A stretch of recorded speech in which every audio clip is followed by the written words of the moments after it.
రాష్ట్రంలో మహిళలపై పెరుగుతున్న దాడులు అఘాయిత్యాలను నిరసిస్తూ వైఎస్ఆర్సీపీ మహిళా విభాగం ఆధ్వర్యంలో కాకినాడ ఇంద్రపాలెం సర్కిల్ వద్ద గల డాక్టర్ బిఆర్ అంబేద్కర్ విగ్రహం వద్ద నిరసన ధర్నా నిర్వహించారు.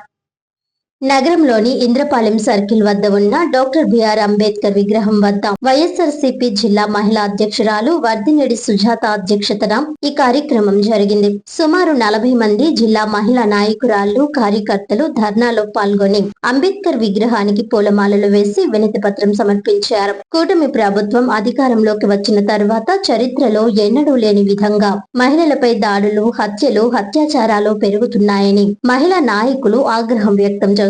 గుంటూరు బద్వేలు సంఘటనలే ఇందుకు నిదర్శనమని, ప్రభుత్వ చేతగానితనం మరియు నిర్లక్ష్య వైఖరి వల్లే అధికార పార్టీ నాయకులు ఇటువంటి అక్రమాలకు పాల్పడుతున్నారని ఆరోపించారు. రాష్ట్రంలో రాజ్యాంగబద్ధమైన పాలన పక్కన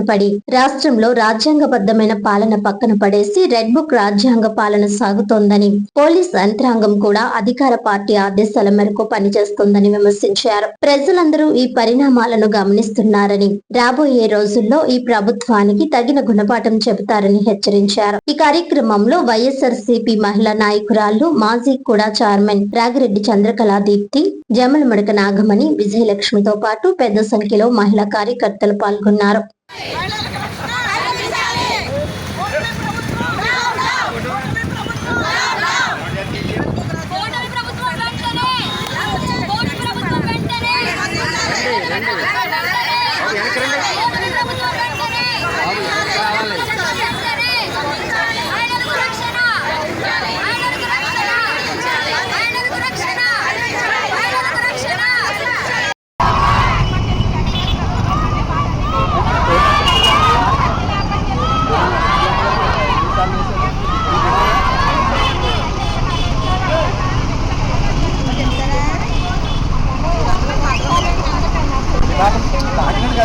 అందరికీ నమస్కారం.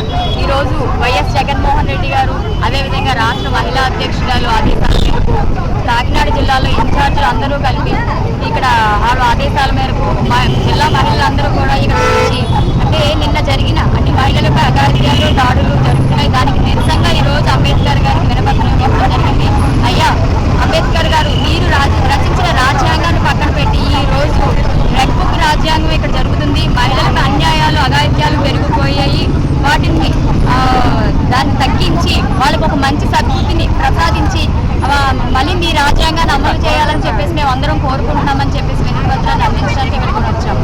ఈ రోజు చూసుకుంటే మనం నిజంగా జనాల మధ్యలో ఉన్నామా, అరణ్యంలో ఉన్నామా అర్థం కావట్లేదండి. ఎందుకంటే నిన్న జరిగిన గుంటూరులో ఒక విధమైన సంఘటన చాలా బాధ అనిపిస్తుంది. వినడానికే మాకు చాలా బాధగా ఉంది. ఎందుకంటే ఇలాంటి సంఘటనని ఏదైనా సినిమాల్లో చూసేవాళ్ళు, అయ్యో పాపం అని అప్పుడే అనుకునేవాళ్ళు. అలాంటిది రోడ్డు మీద ఒక మహిళని, నిజంగా ఎంత దారుణమైన పరిస్థితి అంటే, ఒక మహిళ తినడానికి తిండి లేకపోయినా, ఉండడానికి కొంచెం ఇల్లు లేకపోయినా గౌరవంగా బతకాలి, గౌరవంగా జీవించాలని కోరుకుంటున్నారు. అలాంటి గౌరవాన్ని తగ్గించే విధంగా, అలాంటి గౌరవం పోయే విధంగా, మానం పోతే ప్రాణం పోయినట్టండి.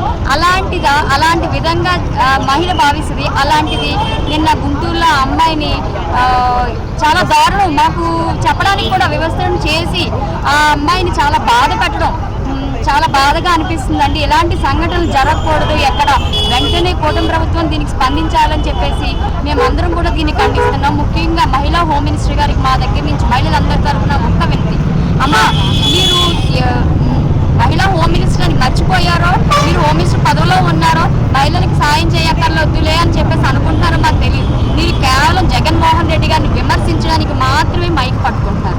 జగన్మోహన్ రెడ్డి గారు అలా చేశారు, ఇలా చేశారు కేవలం, అంతేగాని మహిళలకు అన్యాయం జరుగుతుందంటే ఏ రోజు మీరు వచ్చి వెంటనే స్పందించిన పాపాన్ని ఇప్పుడు కూడా పోలేదు. ముఖ్యంగా గుంటూరులో ఒక మహిళగా ఎమ్మెల్యే ఉన్నారు. ఆవిడ కూడా గుంటూరులో మహిళలకు అంత దారుణంగా అన్యాయం జరిగితే వెంటనే స్పందించడం మానేసి సెటిల్మెంట్లు చేస్తున్నారండి. ఇదేంటండి దారుణం? మహిళ అక్కడ మానం కోల్పోయి చాలా బాధతో మాకు న్యాయం చేయండి అని చెప్పేసి అంటే సెటిల్మెంట్లు చేయడం ఏంటండి? అంటే వాళ్ళ పార్టీ వాళ్ళు ఏం చేసినా చెల్లుతుంది. నిజంగా అలాగే అనుకుంటున్నారండి కూటమి ప్రభుత్వం వాళ్ళందరూ. మేము ఏం చేసినా సరే మాకు ఎవ్వరూ ఏమీ అనరు, మాదే రాజ్యం, మేము ఏం చేసినా చెల్లుతుంది అని చెప్పేసి అనుకుని ఈరోజు కూటమి ప్రభుత్వ నాయకులు అలా ప్రవర్తించడం తప్పు. కాబట్టి సీఎం గారిని కానీ, డిప్యూటీ సీఎం గారిని కానీ మేము కోరుకునేది ఒకటే, మీరు ఈరోజు గద్దెనెక్కారు అంటే కారణం మహిళలు. ఆ పొద్దున మహిళలందరూ రాష్ట్రంలో మహిళలందరూ రోడ్ల మీదకి వచ్చి ధర్నాలు చేసే పరిస్థితి తెచ్చుకోవద్దని చెప్పేసి మిమ్మల్ని హెచ్చరిస్తూ దీన్ని మేము ఇలాంటి జరగకుండా మళ్ళీ మీరు వెంటనే చర్యలు చేపట్టాలని మీ అందరినీ మేము కోరుకుంటూ మా మహిళలందరం కూడా దీన్ని ఖండించి తీవ్రంగా ఇలాంటి జరగకూడదు అని చెప్పేసి మేము కోరుకుంటున్నాం.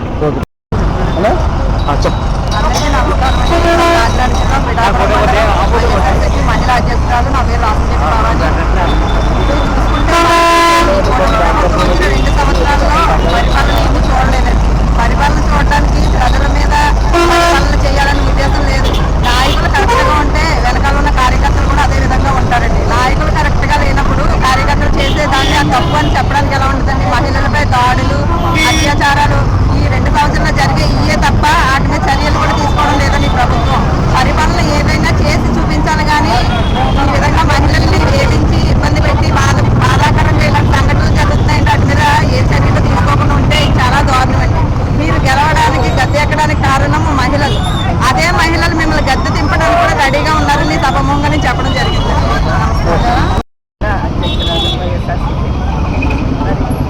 ఈరోజు చాలా విచారకరమైన విధంగా మేము భావిస్తున్నాం. ఎందుకంటే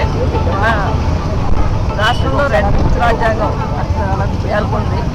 2 సంవత్సరాల నుంచి ప్రతి ఒక్కరు గమనిస్తున్నారు ఎక్కడ ఏ విధంగా మహిళలపై అఘాయిత్యాలు జరుగుతున్నాయి, దారుణాలు, మానభంగాలు, మర్డర్లు. ఇదే రోజు ఉదయం లేస్తుంటే రేపు ఏం జరుగుతుందా అని రాత్రులు పడుకునే ముందు అనుకుని ఉదయం పేపర్ చూడడానికి కూడా భయపడే పరిస్థితిలో ప్రతి మహిళ బిక్కుమంటూ బతకవలసిన పరిస్థితిలో ఉంటున్నామండి.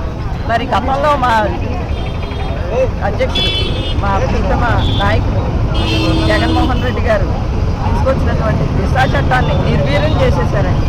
ఈరోజు మహిళల భద్రత కోసం ఒక్క నాయకుడు కూడా పాటుపడట్లేదు.